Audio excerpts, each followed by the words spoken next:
Hello, everybody. Welcome to One Piece of Podcast. However, we're not doing a piece of podcast style video today. We're actually doing something completely different. We are doing a tier list for the first arc of One Piece entirely, the Romance Dawn arc. And you guys are going to be looking at this man's trying to be professional out of nowhere. Romance Dawn. Never heard of this term. Romance Dawn.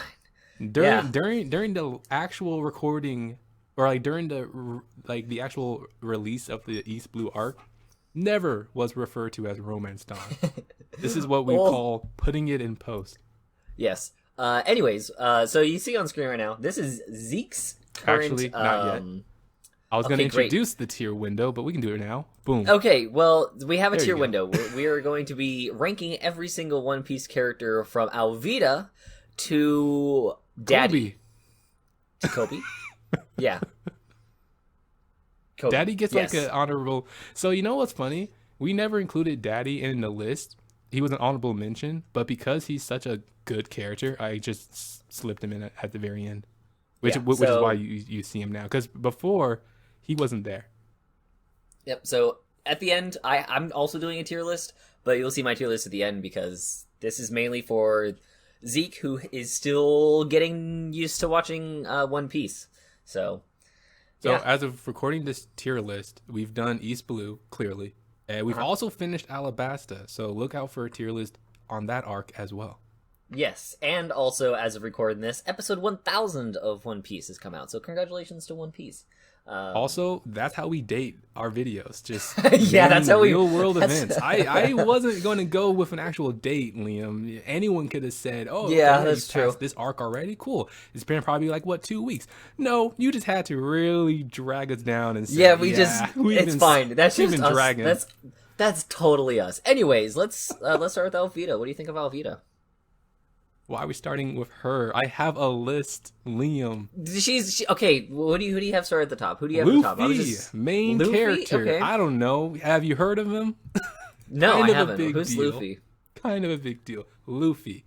All right. So, I think I'm gonna actually put a rules of like the tier list in post. So, future me, here you go. Take it away. Yeah. So about that. I was going to make a list of rules for this video, but Liam decided to go his own way when making his tier list, so that's fine, but defeats the purpose of making a list of rules for this video. With that being said though, please like, comment, and subscribe to the video. We say this toward the end, but it's a long video, so I'm going to slip it in right here and give us feedback on this tier list. What are you looking for when watching tier lists? Give us all the feedback down in the comments below, and we'll be sure to include all of those changes when we create the next tier list. Thanks, future me. Glad to see that you were great on top of it, because we're kind of slacking. I don't know what the rules are in real life. We're slacking in real life. I ain't gonna lie. So hopefully post me can clean it up a little bit. Anyway, Luffy, first character. Pretty much the first character we see besides like Roger in the opening. Has to make a really strong statement, right? So the pros. He's a protagonist. Sometimes you just get a protagonist bump. I mean, look at Goku. That's literally his whole career in Dragon Ball. Also, he has a devil fruit. In this show, devil fruits are like cheat codes. Literally cheat codes sometimes. So that's always a plus when it comes to how strong a character can be. He's also really good at melee combat. Now, so far in this whole arc for East Blue, most of the fighting is up close and personal anyway, so to be really good at melee combat is a huge plus. Don't know about future arcs, but in this one especially, you're pretty much right up to your opponent, so you gotta make sure to have those hands. He also has a good sense when judging people's character, which I couldn't believe is something that's actually important in this show, but man, people be trying to finesse a lot in this show, which makes sense because there are a lot of pirates here and they want to be trickery and trying to take advantage of people. So Luffy, pretty good at judging people who's bad and who's good. And he's also super lucky. We're talking about a character who, as a kid, ate a devil fruit in like 2 bites. Should have just not been able to live, ever. He's a kid. Kids will always be destructive on their own, let alone eating a cursed object. I mean, that's ridiculous. And if it wasn't for Shanks, he probably would have died frame 1, falling into the water and the alligator and all that stuff. So insanely good luck, and that good luck always continues even up to what we are now. So 3 major fights happened in this arc. Buggy, he was a major fight. Don't give me any slack on that. Buggy was a major fight. He was the first villain. Don Krieg and Arlong. Don Krieg and Arlong especially were 2 villains that helped Luffy go above and beyond of what his power level was when we first saw him in like Koby's village or whatever. Don Krieg, Arlong especially, because it allowed us to see some of the first signs of Luffy and how he wants to be as a captain for his crew. Okay. And so that's a pretty good pro for me. Now on to the cons. Now, he's good at judging people's character, but man, is he ignorant when it comes to just having common sense. There are so many times where you just sit here and say, Luffy, are you just an actual idiot? Because the things that you would normally just understand, Luffy just has no clue. So that's going to go against him. Yeah, at least he doesn't get lost like Zoro.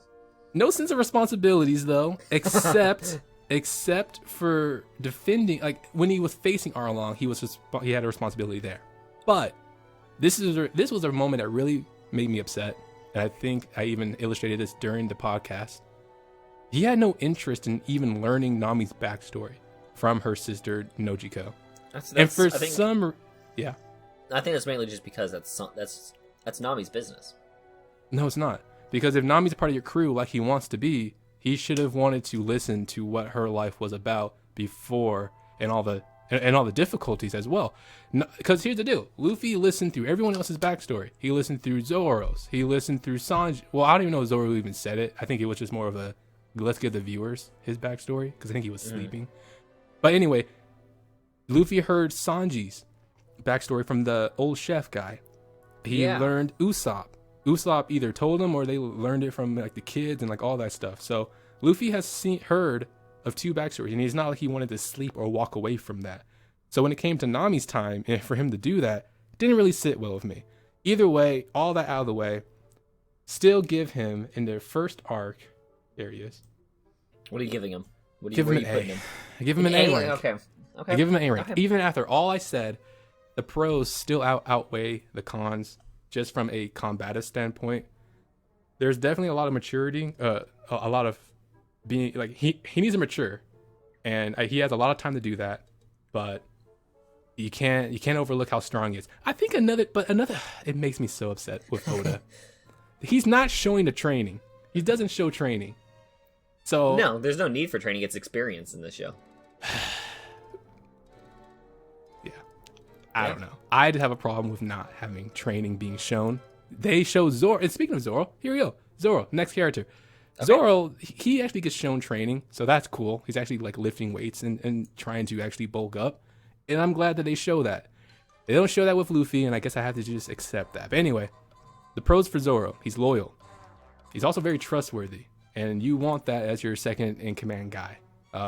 He absolutely stomps his character, his opponents, and he has very sophisticated swordplay, developing his own 3-sword style. I think that was like, well, I don't think there's no one else in the world, at least in this arc, that has 3-sword style. 3 swords. Exactly. So for him to do that already showcases exceptional mastership. Except for Mihawk. we don't talk about Mihawk. We don't talk about Mihawk. Mihawk's just too good. He's just one slice, call it done. Mihawk is going to be talked about later on if you've seen his picture in the rank. Yeah, he'll be talked about later on. Something I have to throw in. He is my favorite character, so got to give him some points for that. He's probably going to be in the S tier.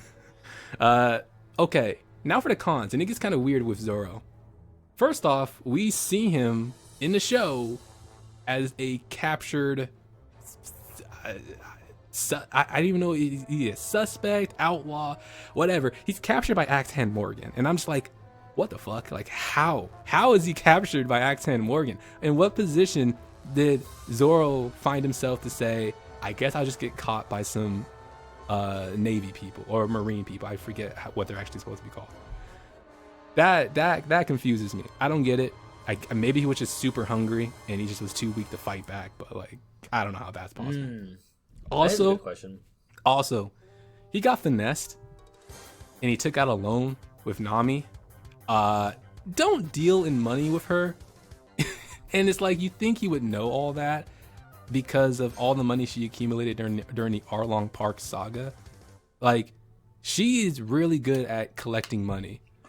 You don't want to take a loan out with her because she's going to get her money one way or another. So he got finessed, and I'm just like, should have judged the character a little better with that, Zoro. But all in all, Zoro, he gets, if I can find him, like, there he is. He gets A rank. He's A rank. Yes. I would think S rank because he's your favorite.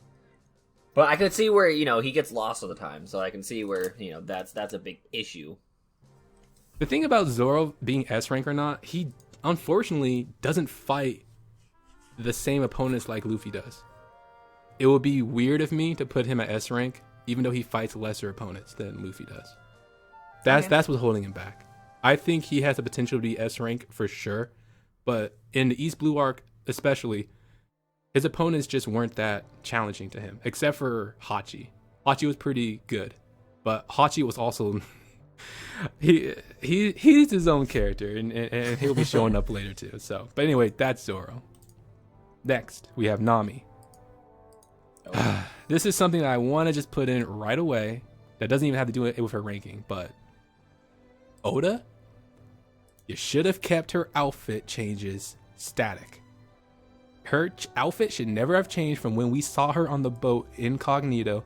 That should have been her outfit until Arlong Park. I am convinced that would have been way better in a storytelling art, and like just the visuals and how her persona is and how she carries herself. It would have just been so good for her story and her character and the progress and the build up, because it would have said, oh, up until Arlong, she never showcased who she was. She never was vulnerable. She kept all that closed off. She wanted to be the pirate, in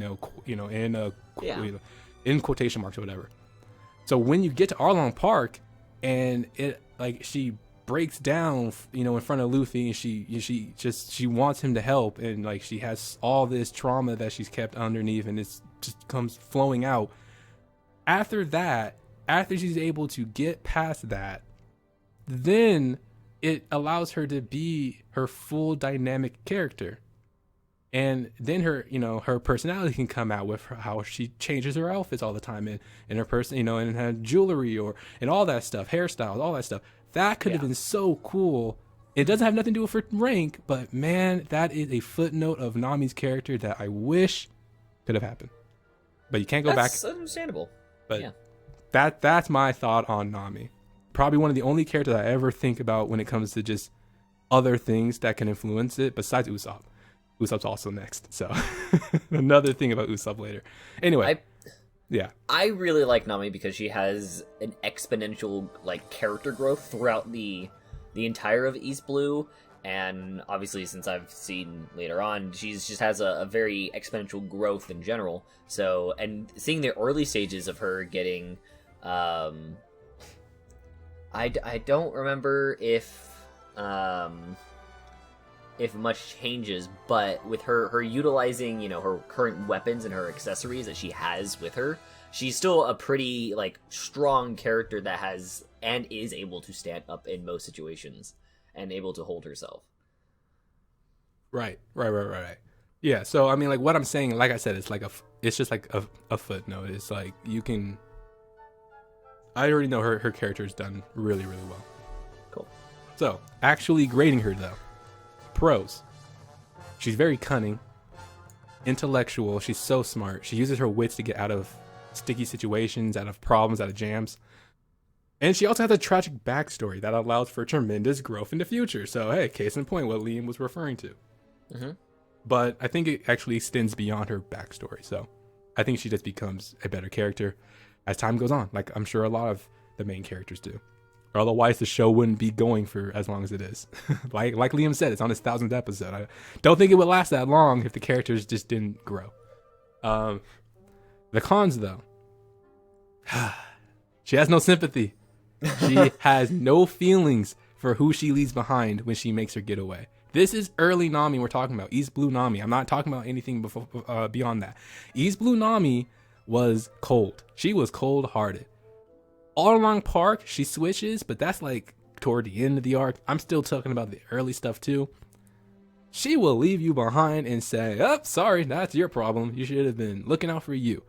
And she has a very every person for themselves mentality. She also she also wasn't technically a part of the crew until Arlong Park.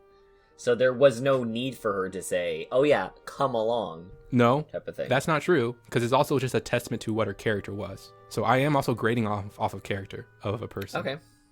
Yeah. So Nami's character truly was every person for themselves. Now, in some cases, you can say that, oh, well, that could be a good thing for survival. True, but not for me. That's not my grading rubric, and this is my grading rubric. So she gets actually knocked down because of that mentality, because she's not being a helpful character. She was being selfish, and so that should go against her. Also, she's not much of a fighter, and in this show, gotta try and fight, whenever possible, or use your. She could be very smart to get out of fights, but unfortunately, in East Blue, she got cornered a couple times and had to get bailed out, so that goes against her. She showed promise with her staff, though, so I really wish, not wish, because I'm trying to think of it as in terms of this arc specifically, if she focused on martial arts training, or if she found a way to have an instructor teach her the proper way of using a staff and different techniques and stances, it could go a long way with her progression as a fighter if she ever got separated from a group. Because if that was her first weapon of choice was a staff, then she should run with that and see how much she can progress with that. All right. Okay. All in all, Nami, with her nice little smile, she's a C rank. All in all, I have to put her at C. Okay. That's a pretty terrible spot to put her in, but that's understandable. I see where you're coming from, though, with putting her in there. I put her much higher on my list. Okay. Usopp. Just because, Usopp automatically S tier. It's just, you can't deny it. It's just Usopp. Usopp is, we don't even need to talk about Usopp. He's S tier right now. All right, Usopp.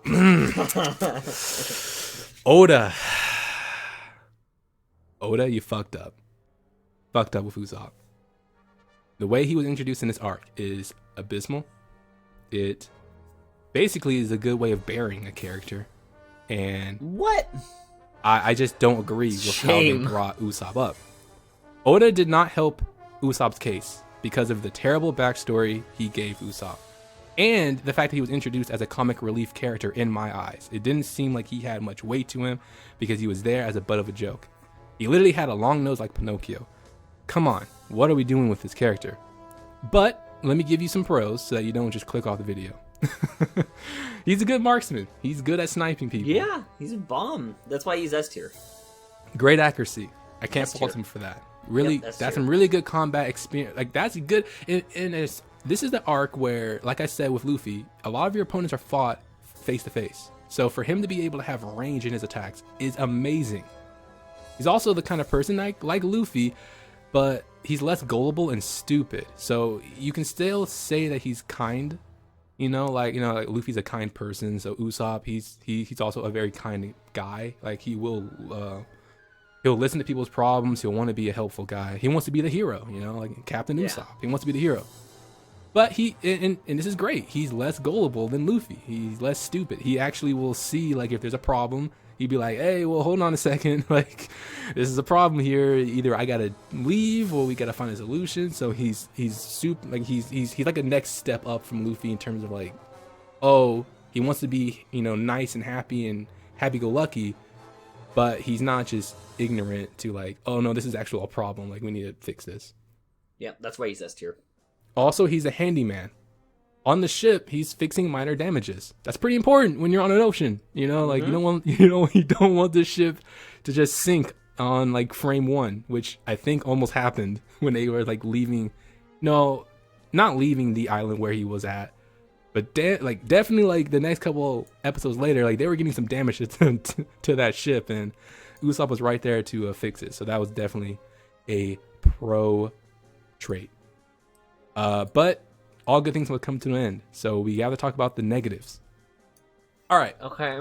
I would like to hear these negatives. He's just an S tier all around. He's not a fighter, even though I said he was with his marksmanship. He's not a fighter. He's not a fighter right now in East Blue. He's not a tactician, and he's also not a negotiator. He can't fight. He can't outthink you, and he can't outtalk you. That's not great. That's not great when you want to have someone either protect something or, actually get out of a situation or, because I guess tactician and negotiator can go hand in hand with like getting out of a situation. He can't do those things. Instead, he's a coward. He wants to run away from everything. Can't run away from everything. And that is something that he hasn't learned yet. He's afraid of everything. So if he's afraid and he runs away, even though he said he could fight, but he doesn't show it, and even though he has a good talk, like he can talk a good game, but he doesn't back it up. These are all bad combinations for someone who is a main character and someone who's supposed to be in Luffy's crew. And he's also incapable of understanding his fighting style. He's a long-range fighter, but he still would choose to throw hands against Klahadore. Yeah. What the fuck? Like, you remember that scene? He literally charged at Klahadore, tried to swing a fist at him. He connected. His ass handed to him. He connected with Klahadore. Klahadore shrugged it off and said, "All right, that was funny. Lol." Like, what are you doing? You need to understand what your fighting style is. If you have a slingshot, use it. And there were too many instances where he just didn't understand that you're a long range fighter, and he didn't use it to his advantage enough. He did a little bit with Arlong, but still not enough in my liking. So for Usopp, his rank is going to be C. That's rubbish. He's an S tier for me. Strong S tier. Top of the board. Head honko. Head hunch. He's too good. Okay.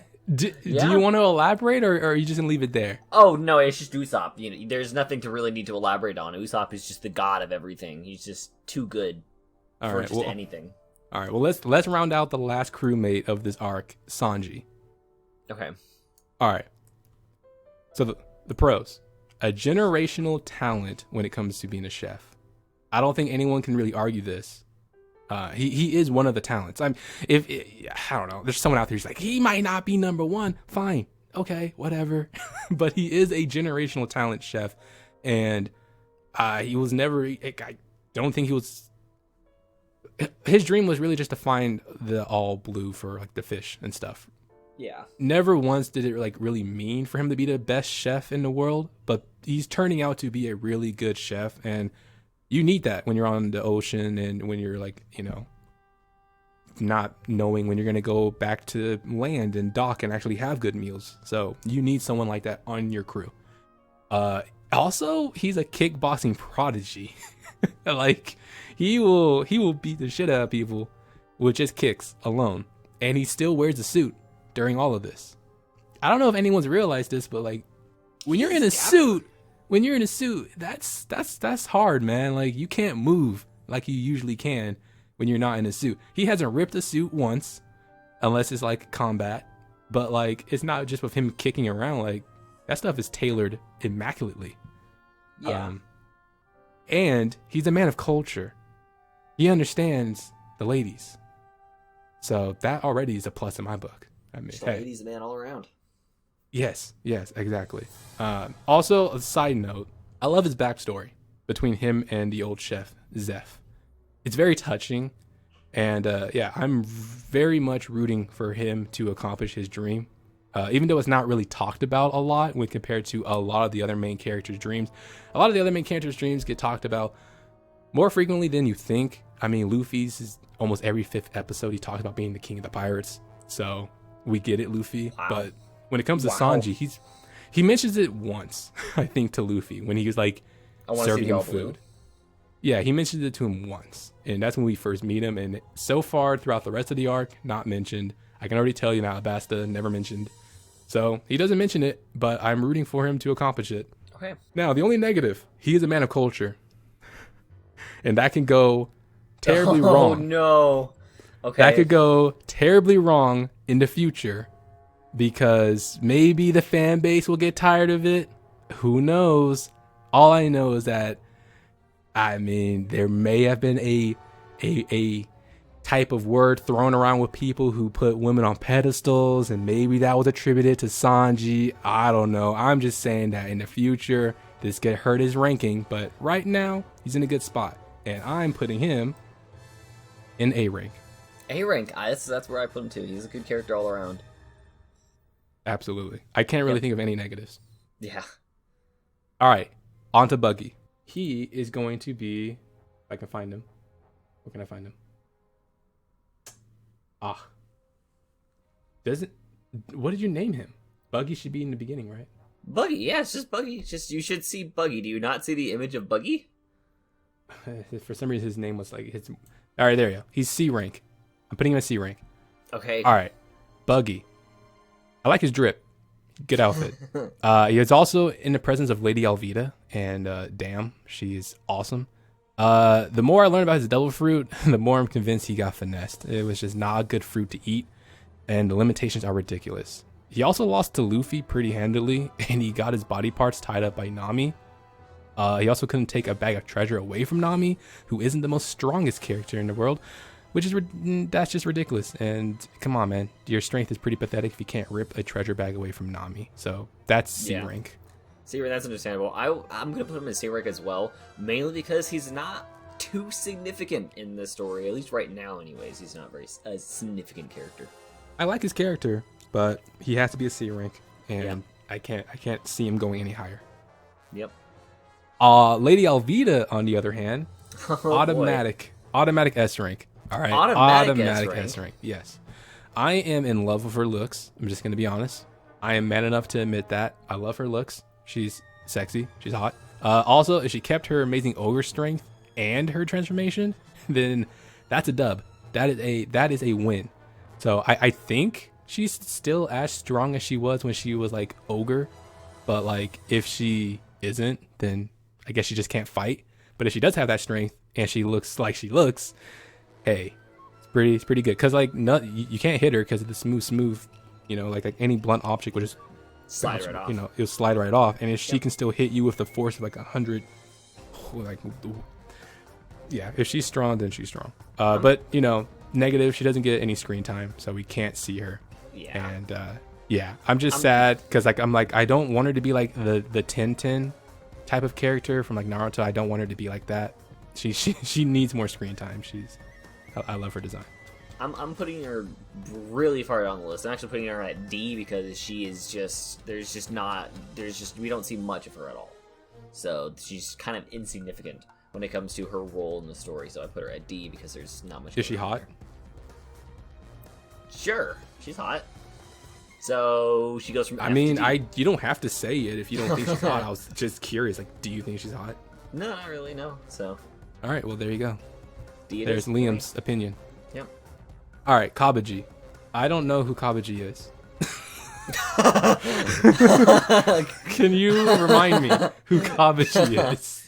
Cabaji is the bald guy, the with the bandana on his head. The unicycle. No. If he had a unicycle. Yeah, he's a unicycle, right? Sword fighter. Okay, hold on. This will be a. Yeah, okay. He's the Sasuke-looking guy. Let me open up all of the flame crops. breather. I actually have everything's named. Cabaji is the cyclist. All right, so he's D rank. I put him in D rank as well. Probably could understand that since I didn't really know who he was. Yeah. Let me give you some compliments, I guess, Cabaji. Let me just throw some cheap compliments your way.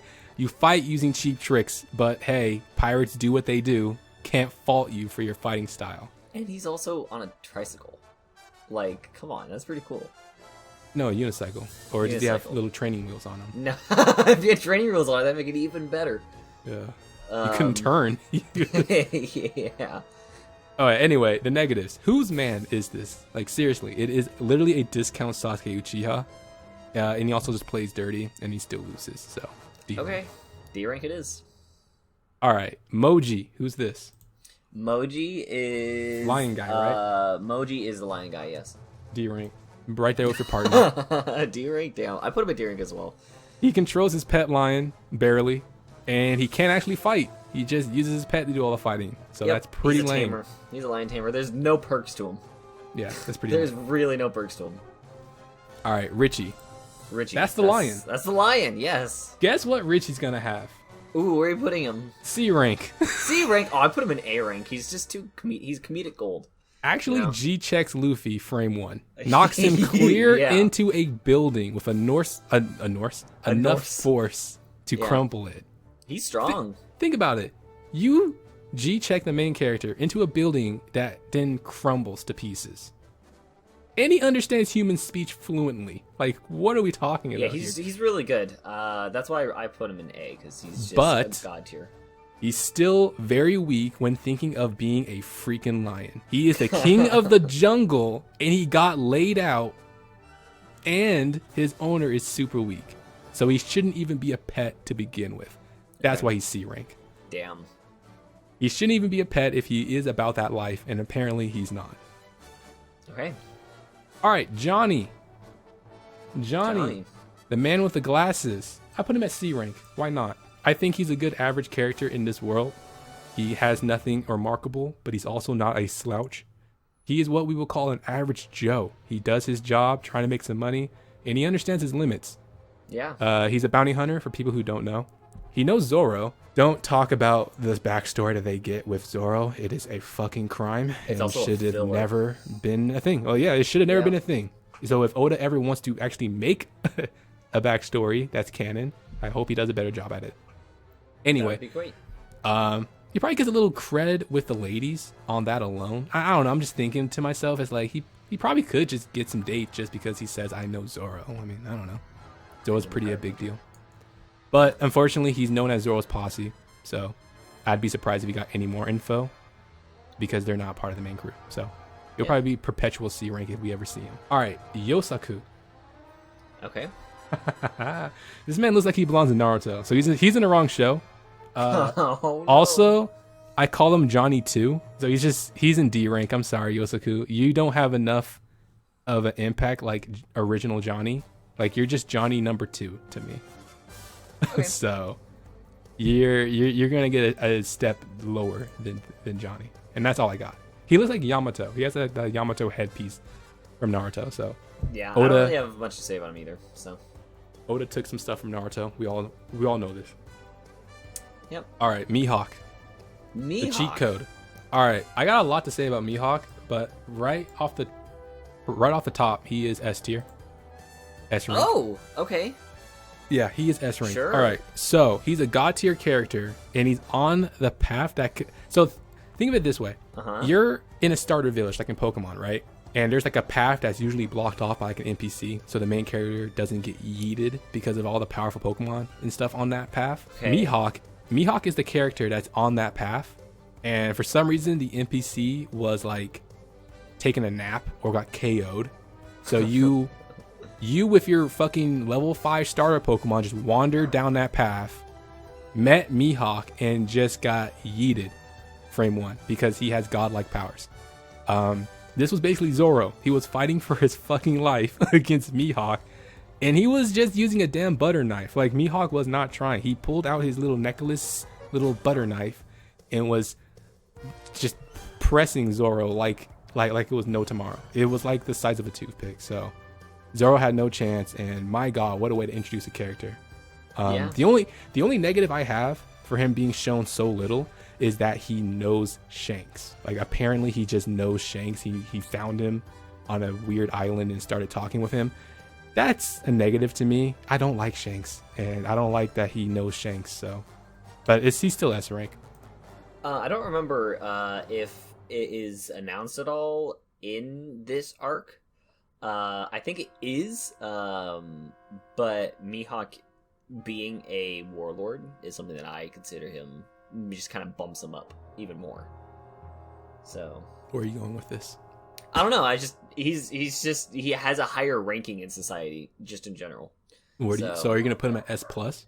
No, I'm putting him at an A actually. Okay, comment section, fucking process what Liam just did, because I'm drawing a blank. Let's move on to Shanks. Okay. What the? Okay, Shanks is C rank. All right, he is C rank. I put him in C rank he is C rank.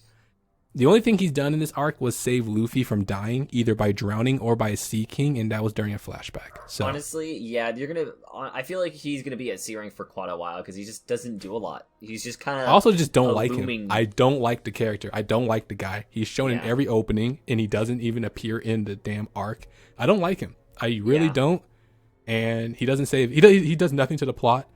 And I wish he would just be forgotten until he actually shows up, because it's just stupid. It's just stupid. I'm gonna go through some negatives just to eviscerate him real quick.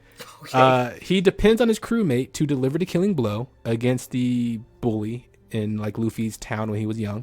He didn't do anything. He just let his crewmate, fucking blow his head off. He lost his arm saving Luffy.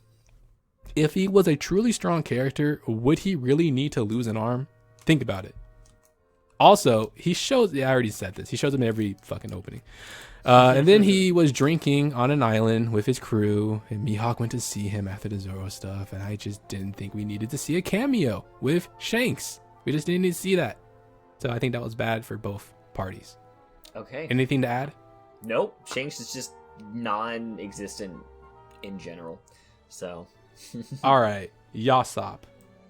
Yasopp is F rank. F rank? He is the first. He is the first F rank, and okay. I'm just gonna say this right now. The only pro he has is because he is a gifted sniper, and the fact that he acknowledges that he's a terrible father when he was talking to Daddy in that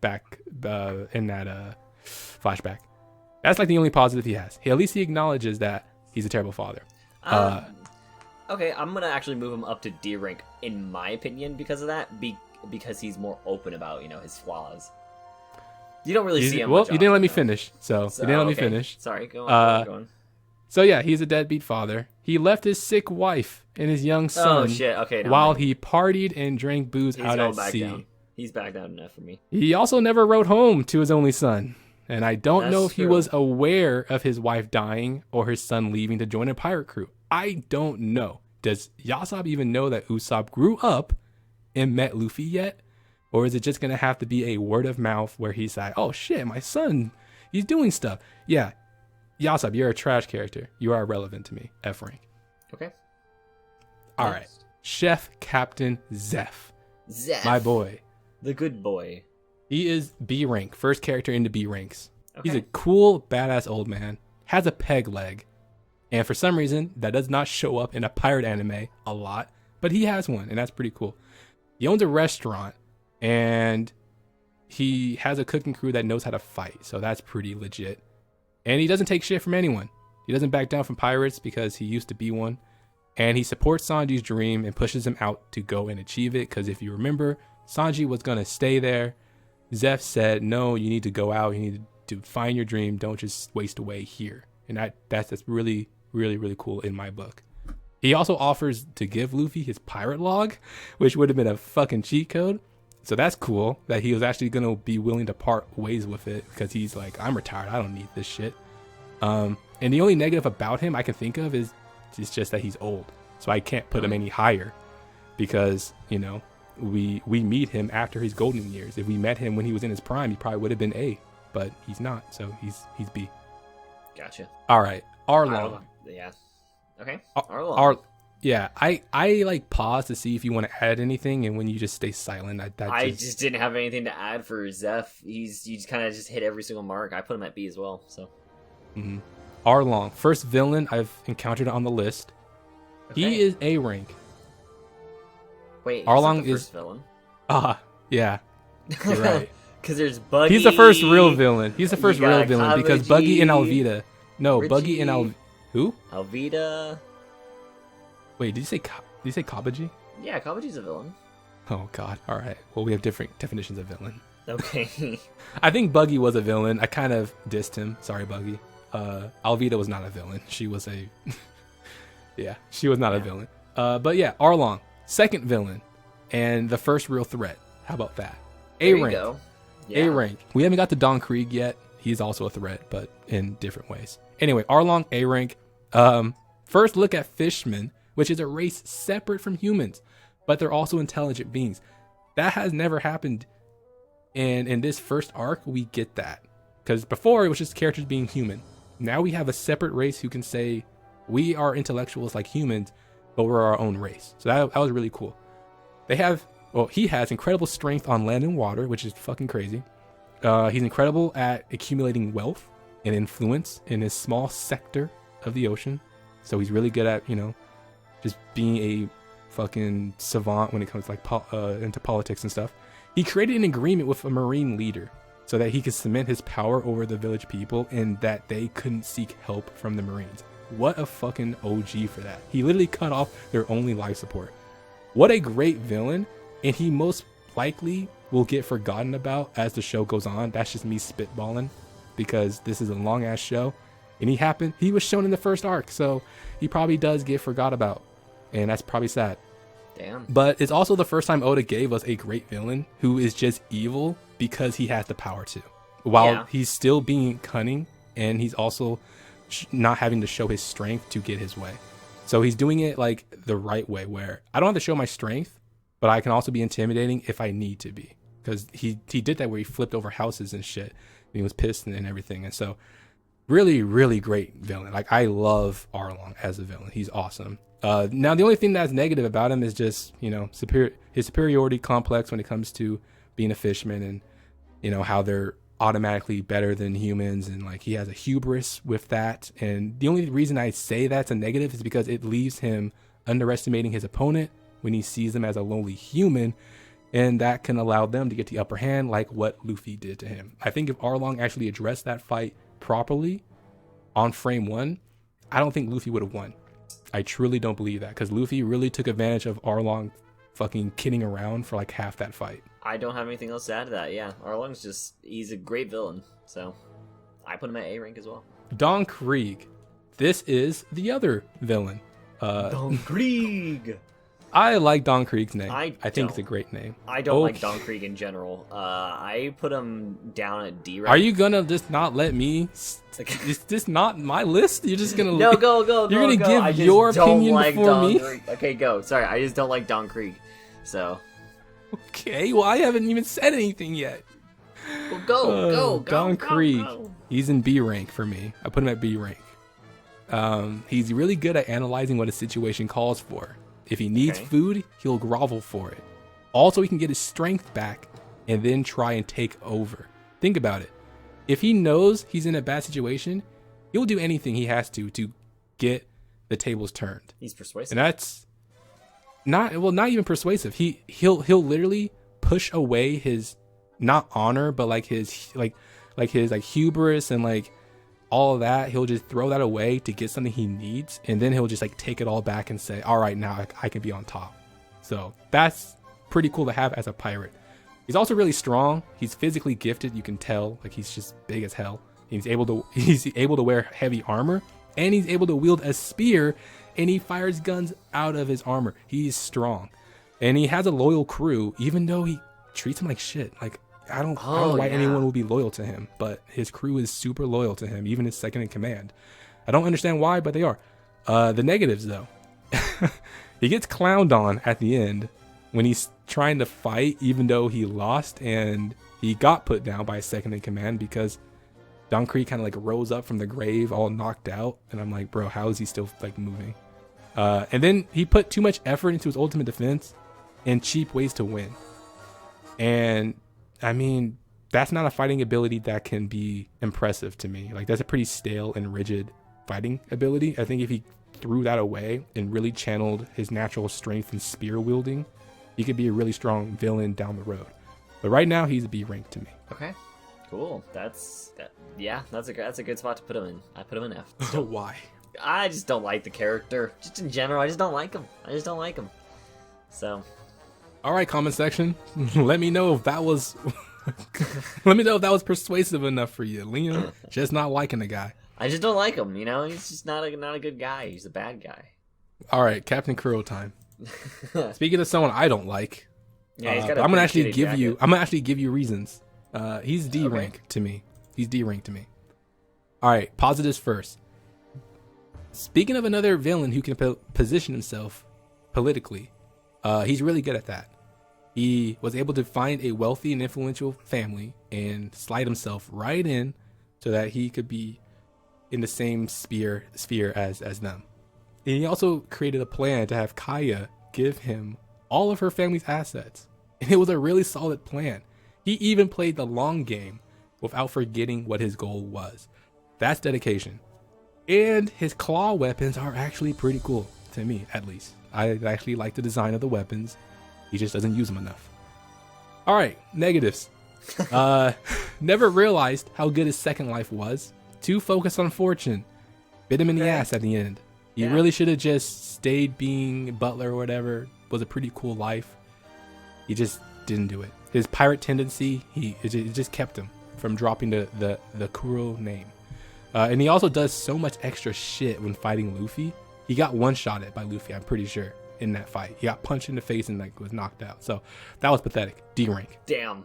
Yeah, I put him in D rank as well. He just has a really shitty jacket, and I don't think he deserves to even, be mentioned. Koby, my boy. The good boy. Gonna have to stay in D rank for a bit. Whoa, Koby! Whoa! Why would you do that to Koby? You're gonna have to live in D rank for a bit, Koby. I'm sorry. Right now, he's a small boy right now.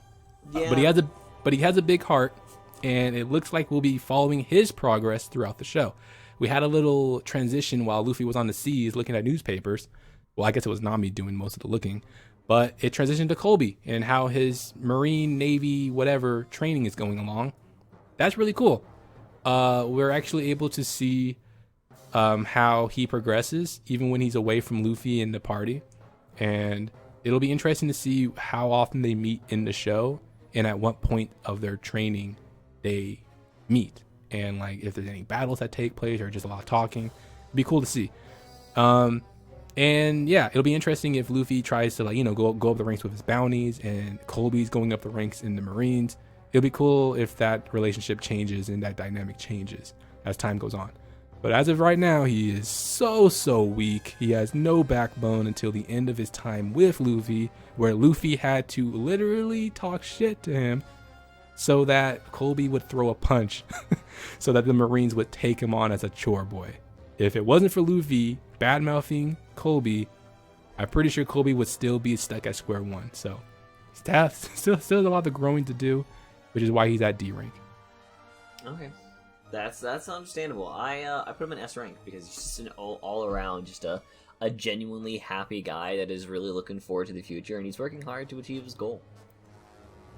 Clearly, it seems me and Liam have different rubrics for this thing. Yep. All right, Helmeppo. Helmeppo F rank. D rank for me. Once again, Liam not letting me say my rank first. That's fine. Sorry, no, it's just...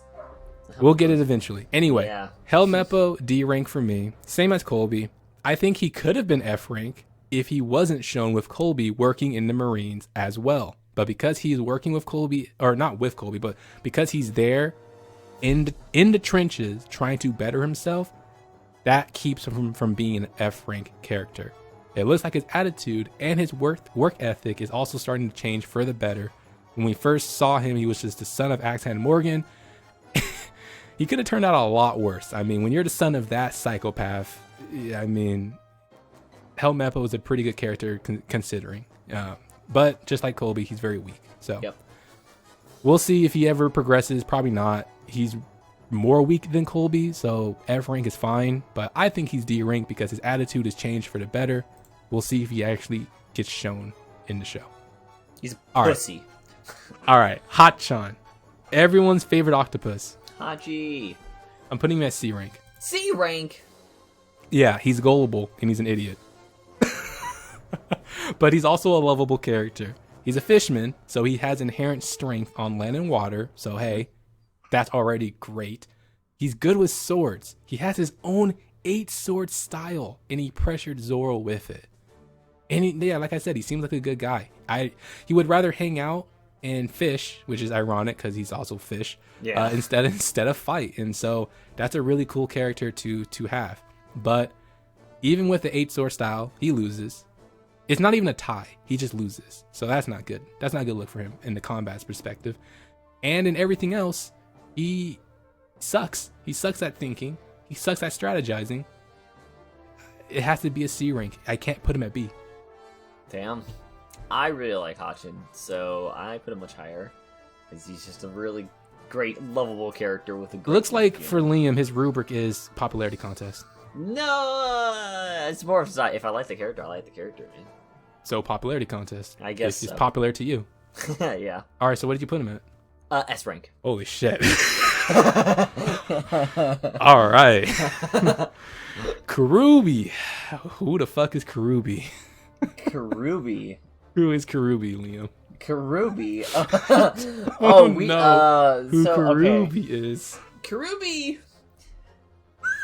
What's your opinions on Kuroobi? Who's Kuroobi? I'm trying to tell you. Okay. So Kuroobi is the guy that fought against Sanji in Arlong Park. Oh, F rank. Yeah, I put him there too. All right. There's literally nothing to talk to him about, so he's just bad. I guess he has strength because he's a fisherman. Yeah, fisherman karate. That's all he's got. All he's good. Negatives. Yeah. Let me eviscerate this man. Negatives. He has toxicity at its finest. Claims to be a great martial artist, yet refuses to fight fairly and uses underhanded tactics to come out on top. All right. Damn. Fuck off. He boasts about his strength, yet refuses to fight Sanji on land. He would rather take an easy victory while being in the water. This is from a man who says he could beat Sanji without even trying. F And then rank. he lost. Yeah, F rank. Yeah, I put him there as well. Choo. Shoo? Or Shoo? Choo. The fishman that Usopp fought. His name is Choo. Oh. F rank like your buddy. F rank like your Choo. buddy. F rank like the buddy. Yeah, he loses to Usopp. He falls for Usopp's tricks. He doesn't just lose to Usopp. He actually falls for his tricks. He actually I think there was a rubber band trick that Usopp did, and he flinched. F rank. You are trash, my boy. Actual trash. Nothing else to talk about for him. I put him at D rank because at least he has some humor to his fight that happens. I did not laugh. I laughed. So F rank. Bellemere. That's a great Brings character. a tear to my eye. B rank. That meant B for Bellemere. An amazing badass, strong female figure for her 2 adoptive daughters. Yeah, Already right there you could leave it and say. And you're military as well. I was about to say, retired Marine who tries to live an honest life with her pride and joys. Yeah. Her story, albeit a short one, had me in tears. I was literally tearing up. Along with the rest of Nami's backstory, it was a very warm family if I ever saw one in anime. She's also very great at combat because, in part to her Marine training. And she should have fired the shotgun frame 1 when she had the chance on Arlong. And that makes me sad because she had him in checkmate, but she hesitated. She hesitated because she's such a good person, and she only wanted to live out her days peacefully after seeing so much destruction when she met Nojiko and Nami. And that was what got her killed, unfortunately, because she was already trying to turn her back on her destructive past. Yeah. If she just pulled that trigger and took one more life, it'd be a different story. Speaking of a different story, Nojiko. This is more of a headcanon thing, so we can cut this out in post if it needs to be, but I'm going to say it anyway. I'm putting her at D rank, but her and Nami could have been flipped.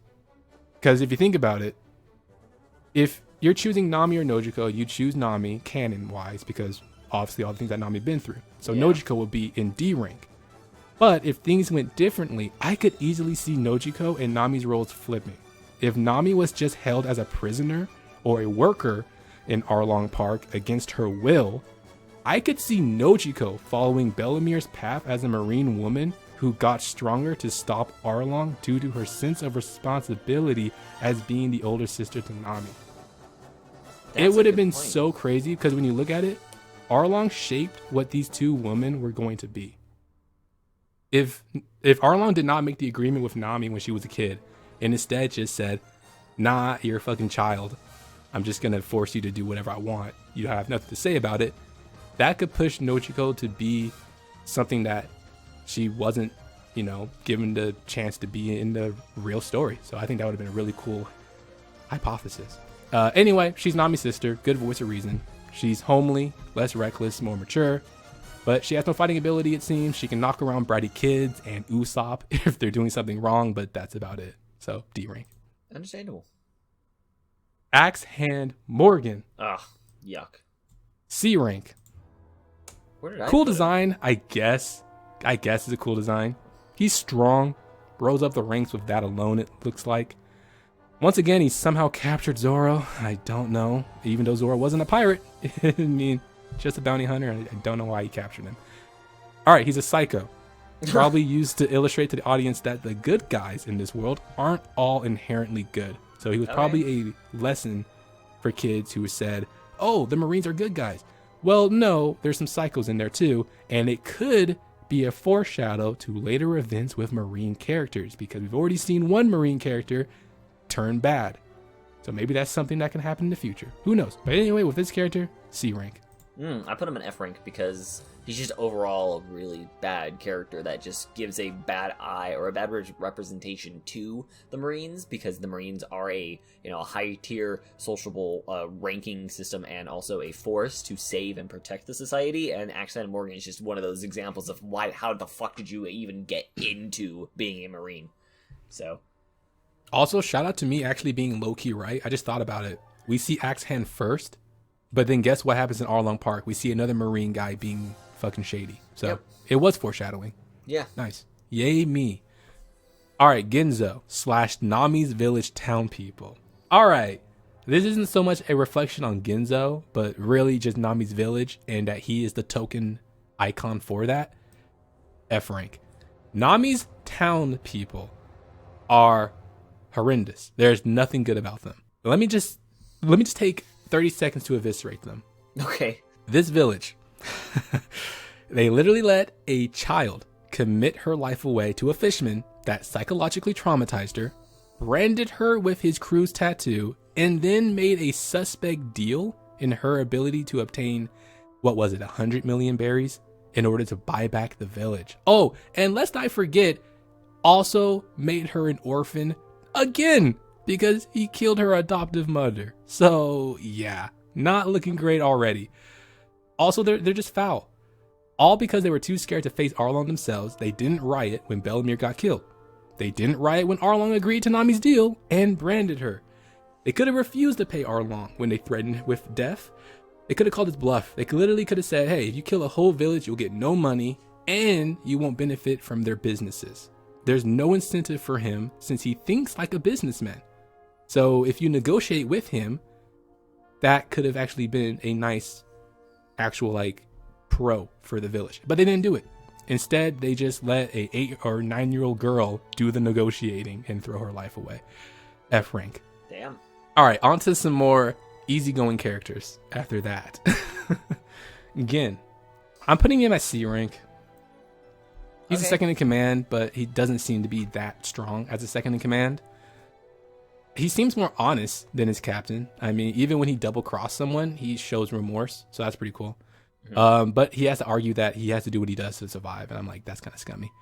He also gave up his gas mask so that Luffy can, be fine from the poison. That's pretty cool. One thing I thought was really cool that I wasn't really looked closely was that he tanked the poison. He was out of commission, but he didn't die. So that was pretty cool. And he had no antidote. So how did he survive the poison? That was crazy. But yeah, we don't see much. There's not much that he does. He begs for food. That's kind of it. But his choice of weapons surprised me. I don't know. I felt like that dual ball swinging thingy was interesting to say the least. But C rank. Okay. I put him at B rank because outside of him being kind of more of a heartfelt kind of guy when it came to the fighting scenario, he could actually still be a good Straw Hat if he were to ever join the Straw Hat crew. He would have great growth if he focused on training himself and improving himself in combat and dealing with other people. He could be a really good Straw Hat. Oh, cool. Django. I put him at C rank. Okay. Cool character to me for some reason. Don't know. Just like this guy. I thought his introduction was kind of silly, but the more he showed on the Kuro arc or saga, the more I liked him. He honestly should have just been a captain instead of the fill-in for Klahadore. I mean, he should have just said, I'm the captain now. I dig up the no. Yeah, you want to bring that back? What a good impersonation that was. All right, power of hypnosis was broken when he used it correctly. So that's something to think about. His pendulum can also double as a razor sharp weapon of sorts. So like, that's crazy. And he shows some very stupid strength when he used the weapon to literally cut trees standing in his path during the forced chase scenes with Kaya and the 3 kids. Negatives. Doesn't use his hypnosis powers correctly. And he also allowed Kaya to escape with some weak ass kids. So like, come on, you're a grown adult pirate and you couldn't even capture a sickly girl. Like, that's not a good look, Django. But yeah, C rank. I put him in D rank. Did not like him. Once again, popularity for Liam. Just all about pop. Does he like a character? Does he not like a character? If he doesn't like him, it's D rank. If he likes him, S rank. Yeah, pretty much. All right, Kaya. I'm putting Kaya. Oop, put her in D rank. Not. I would put her in C rank. I'm like, oh, hold on a second. No, Kaya's in D rank. All right. No combat ability, but she's a really sweet girl.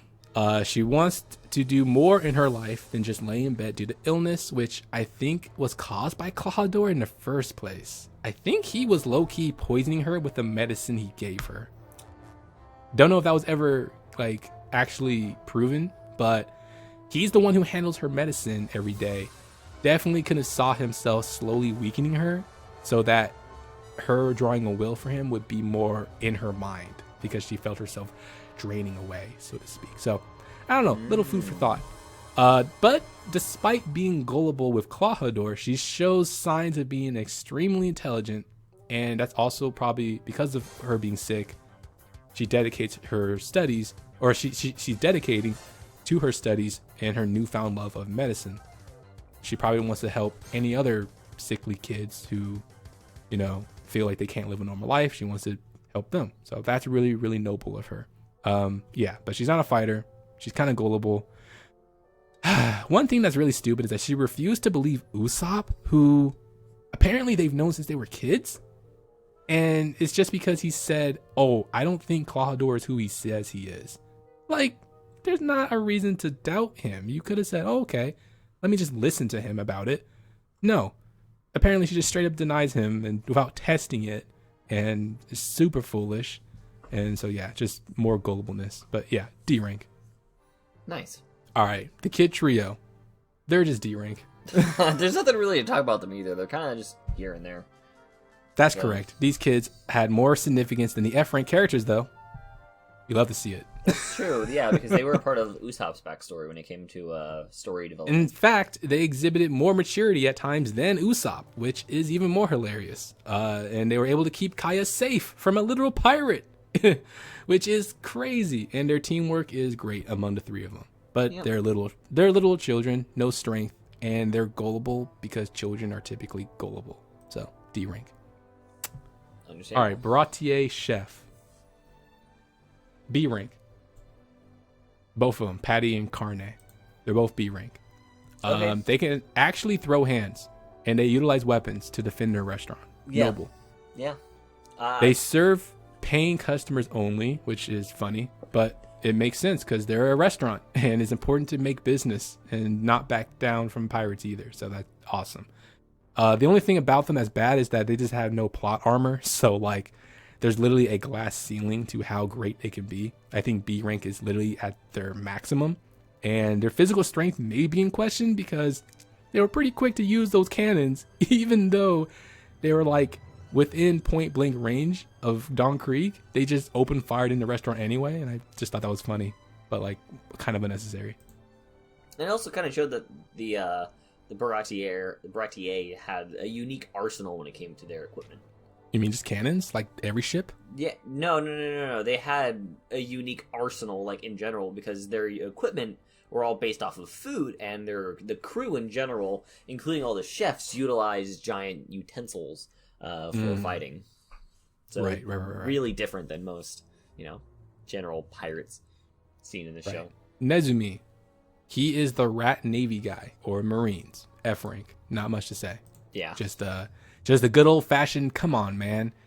You are a Marine and you're just doing underhanded stuff. So like, come on, he is a rat. He looks like he ate the rat fruit. I mean, straight up just rat. All right. So F rank.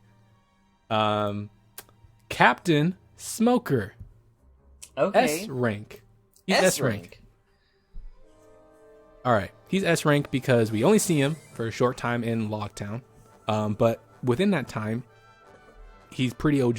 He has, for one, an insanely cool Devil Fruit power, and he knows how to effectively use it and captured Luffy pretty damn easily with it.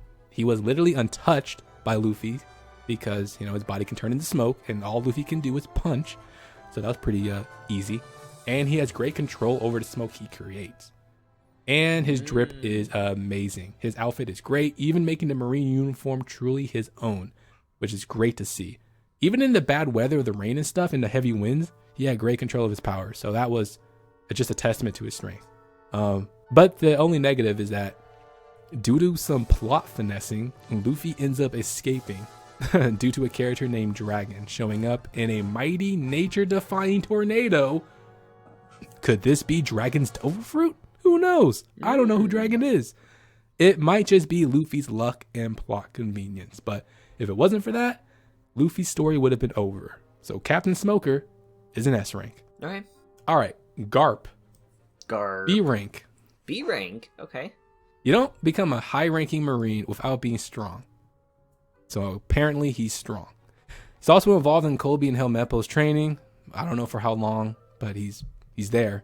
He's pretty old, but he also seems to be pretty cunning in his own way. Definitely has some tricks up his sleeve. But I can't quite put my finger on it. I don't really like him. He's not funny to me. And that dog mask thing that he wears looks terrible. I also haven't seen enough of him whatsoever. But yeah, he's B rank. Okay. I put him in A rank. Just because I like his general character and how he holds himself. So, comment section already understands that me and you have different tastes in characters. Yeah. Which, I mean, if you listen to the podcast, you would know that already. Mm-hmm. Tashigi. B rank. I think she's great at what she does. She's a skilled swordswoman who is also knowledgeable in legendary swords. The only negative, though, is that she's blind when she wants to be. Yeah, that's a good point. She also doesn't display the highest intellect when talking with Zoro. But in her defense, Zoro is literally traumatized by just looking at her. So yeah, that whole back and forth is always going to be very, very weird. But yeah, B rank. Not much to say about her. Okay. All right, Boodle. Who the fuck is Boodle? Boodle. Buggy Town's mayor. Yep. I'm gonna give him a D rank. I put him in D rank as well. He's an old man, big heart, tries to stand up to Buggy, ransacking his town. Props. Understands that Luffy and the crew are there to help and tries to assist, but he got yeeted by Luffy for trying to join the fight. I mean, he's old, man. D rank, he's old. Now, the townspeople, on the other hand, they're also D rank. They get an honorable mention.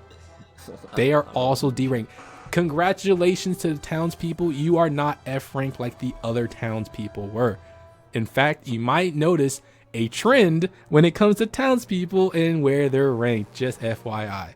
Anyway, they wanted to join the fight alongside their mayor, but they didn't fight frame one. Like, they just wait outside the village for him for far too long. Yeah. So that was kind of working against them. And then they jumped to conclusions and chased Luffy and crew out of the town. They had good intentions, but that mob mentality made them look very stupid. All right, Cat Brothers. Oh, God. F rank. Yeah, I don't even think we need to go into detail about the Cat Brothers. They're just... I'm going to hit them with a good old, come on, man. Yeah, that's 2 all against they 1 need. against Zoro when Zoro had only 1 sword and they lost. I also hate cats. I hate them. And these two are so worthless. And they're forgettable. They had to be assisted by Usopp in order to do any damage to Zoro, if you think about it. Usopp sniped Zoro in the back because Zoro moved to deflected. Right. Other than that, I don't think Zoro got touched by these two. That's how sad they were. F rank. All right. Captain Full Body. I actually like this character enough to put him at D rank. He's not an F rank character to me. He's just a D rank character. He had an attractive woman with him, so I mean, hey, good taste, I guess. But apparently his good taste ends there because he can't taste wine worth shit because he got it wrong and Sanji had to correct him, which was funny. He likes brass knuckles. Well, actually, yeah. I love brass knuckles, I should say. But with his character, not so much. He doesn't have the strength to wield them properly. So I feel like he should just ditch those brass knuckles. Give it to somebody else. Yeah, that's understandable. Good place. Gaimon. Sounds like a Digimon. He sounds like a Digimon or a Pokemon with that name alone. I wonder if that was like probably his reference. Anyway, he's D rank. Don't like him. I don't like him. At least he's on the island where monsters love him, because I don't. I don't like this character. I'm mad that he couldn't be removed from the chest, and I get upset every time I have to think about it. So let's just move on. Okay. Zoro's teacher. This gets kind of tricky. I put him at B rank. B rank?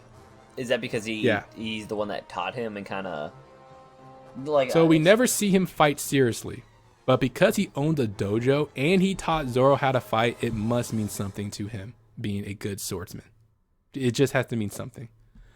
But he has sort of a sexist attitude against his own daughter, which is unfortunate because, you know, it's probably the worst thing about this good-natured middle-aged man is that even though he loves his daughter, it's like he can't accept that, or like he accepts what times they're in, and he doesn't try and challenge it and have a woman lead a dojo.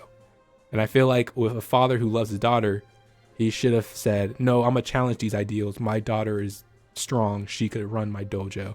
Instead, he just bows down to customs. So that's not fair. He should have been the first one to stand up to the archaic tradition and support his daughter and her dreams, especially given how damn gifted Kuina was with the sword. And it's always going to be something that drags him down in my eyes. Okay. Yeah, no, there's not much that goes on other than kind of just his character development with Zoro, or his helping of Zoro's character development. So, which he should have helped his own daughter. Yeah. But yeah, instead of... Speaking of his daughter, Kuina. Kuina is C rank. Now, think about it this way, people. She was like, what, 10? And she's a C rank character. So that already speaks to what sort of potential she had. Like, she was already a C rank at 10. Zoro couldn't touch C rank when he was that young. He was literally Koby. So, I mean, it's just remarkable to see how much potential she could have had. So, like, she was really good at fighting with a sword, top of the dojo, took Zoro hundreds of tries just to best her, which I don't remember if he actually did. Liam, you might have to fact check me on that.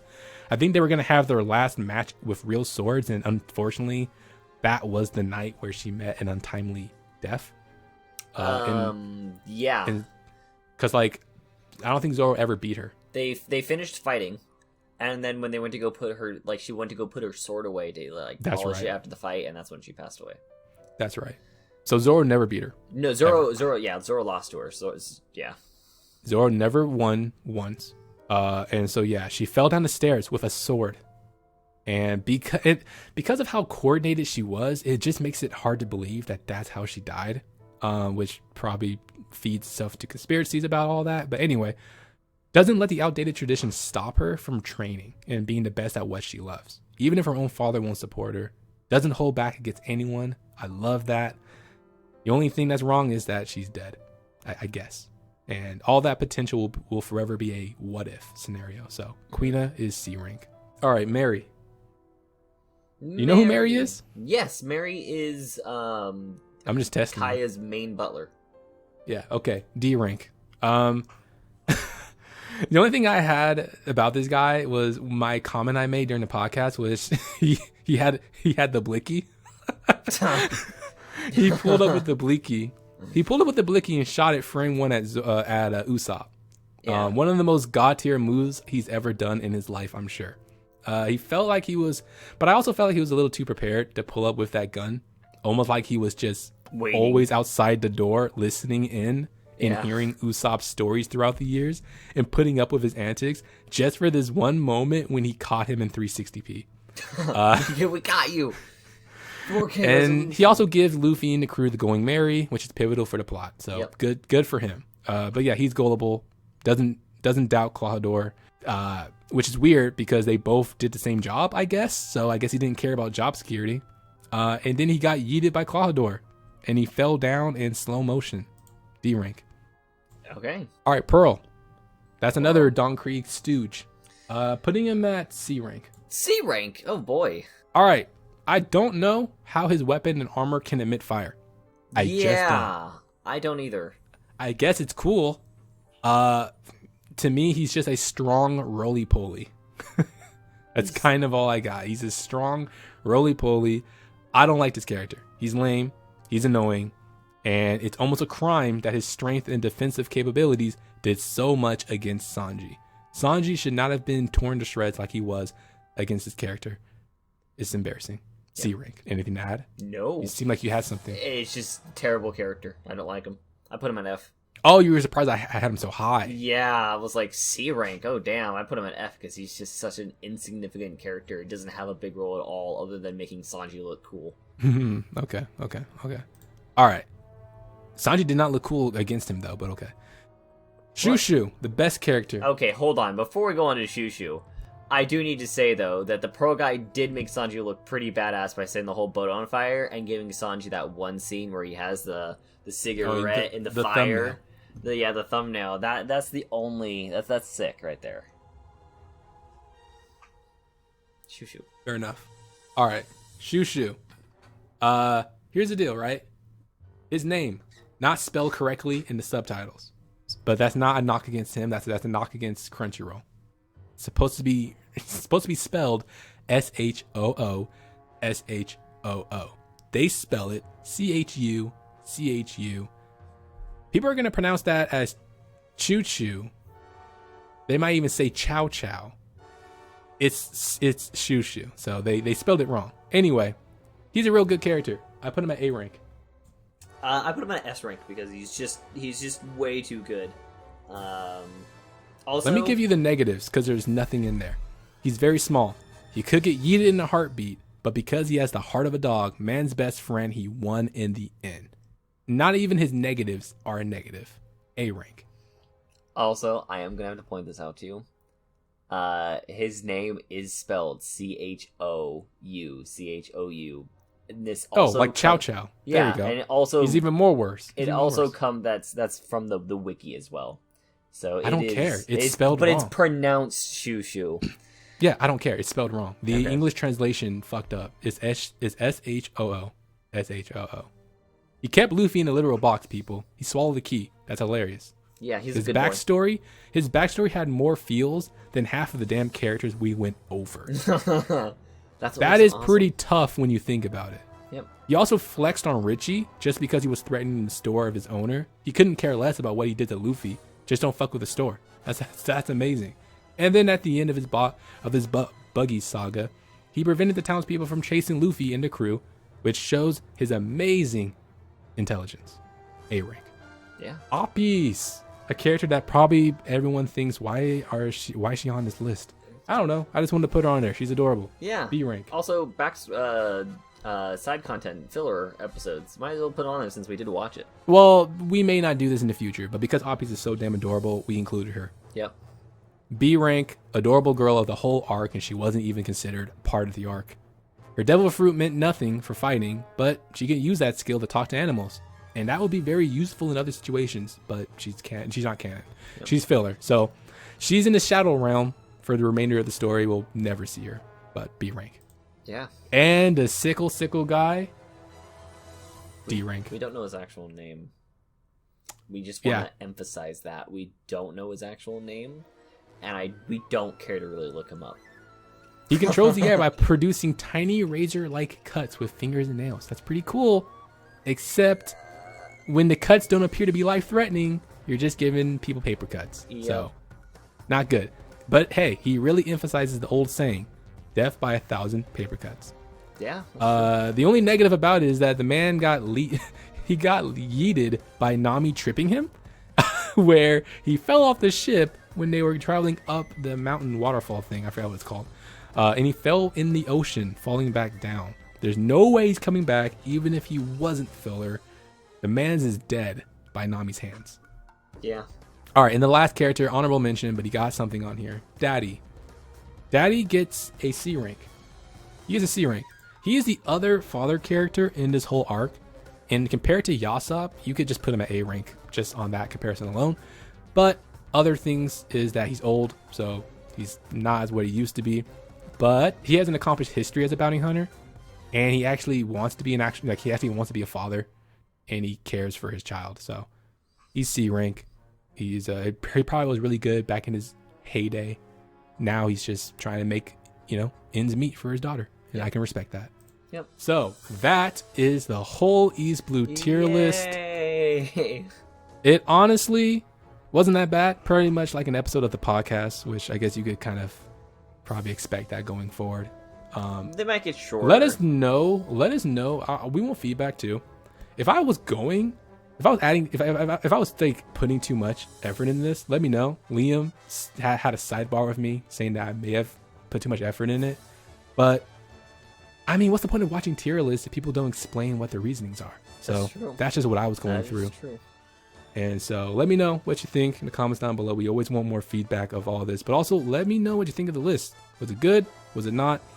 Do you think I was memeing with Alvida?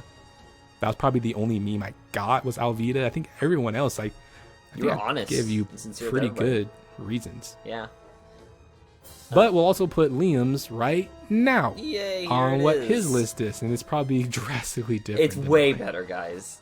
You can't even imagine. Yeah, I'm sure it is.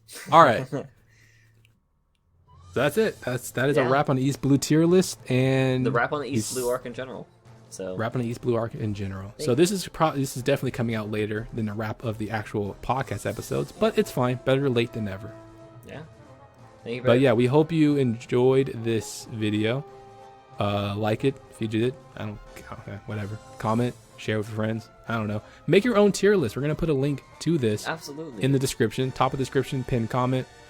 You can make your own tier list. Share it with us. We have our socials in the descriptions as well. So you can always share it. Zeke has and we'll see it. In there, so. Yeah. So we'll see it. I'll like it. I'll retweet it. Be cool. Get the conversation rolling. And then something to bring up in the next episode what you guys got. And our favorite tier list we'll put at the beginning of the episode if you guys even end up doing it. So, yeah. Anything else to add? Yeah, so thank you everybody for watching. And we'll see you guys, hopefully, on the next tier list. On the next tier list and or the next episode of One Piece Podcast. Keep it here for more amazing One Piece content. Absolutely. Or other anime stuff. All right, later. Take care, guys. Bye-bye.